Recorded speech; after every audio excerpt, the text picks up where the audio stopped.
Dalawa ang sugatan habang 500 pamilya ang apektado ng sunog sa Santa Cruz, Maynila kagabi. Muntik ding madamay ang isang pasilidad ng Manila City Jail kaya inilikas ang daan-daang inmate. May unang balita si Jomer Apresto. Ganito kalaking apoy ang sinusubukang apulahin ng mga bumbero sa bahagi ng Barangay 310 sa Santa Cruz, Maynila. Nagsimula ang sunog pasado alas 9 kagabi na mabilis na itinaas ay kalimang alarma. Ibig sabihin, hindi bababa sa 20 truck ng bumbero ang kinailangang rumesponde. Ang mga residente, kanya-kanyang hakot ng kanilang mga gamit. Ang iba, wala nang naisalba maliban sa imahe ng Santo Niño at Nazareno. May ilan naman na piniling unahing isalba ang kanilang mga alagang hayop. Ayon sa barangay, nagulat sila dahil mabilis na kumalat ang apoy na nagsimula raw sa ikatlong palapag ng isang paupahang gusali sa playground compound. Hindi na namin kinayang dalhin yung fire extinguisher dahil lumaki bigla ang bilis ng pagkasunog. Umikot nagsimula dito sa may bandang bungad namin malapit sa barangay, doon sa may bahay ni Bantay nga, tapos inabot kami hanggang LRC. Gumapang din daw ang apoy sa malapit sa pasilidad ng Manila City Jail. Napasugod ang ilang kaanak ng mga persons deprived of liberty na nakapiit dito.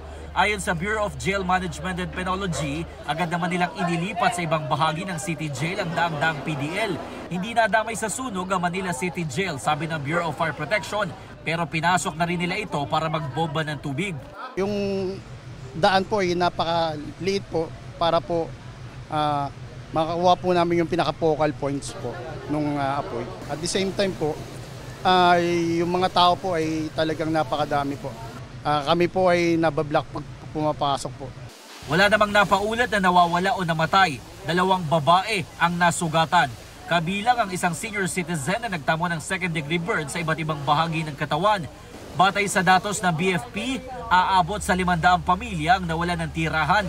Nasa mahigit 3.7 billion pesos naman ang tinatayang halaga ng mga napinsalang ari-arian. Kabilang sa mga nawala ng tirahan si Nanay Michelle na halos kauuwi lang daw galing sa trabaho nang mangyari ang sunog. Mahirap talaga, siyempre, magpapasko tapos ganito mangyari. Lahat ng pinaghirapan, isang iglap lang ulang. Ubus. Patuloy pang inaalam ng BFP ang pinagmula ng apoy. Sa ngayon ay inililista na ng Manila Department of Social Welfare ang pangalan ng mga residenteng nasunugan. Sabi ng barangay, may ilan kasing mga residente ang nananamantala at nagpapanggap na nasunugan para makakuha ng ayuda sa gobyerno. Ito ang unang balita, Jomer Apresto para sa GMA Integrated News. Gusto mo bang mauna sa mga balita? Mag-subscribe na sa GMA Integrated News sa YouTube at tumutok sa unang balita.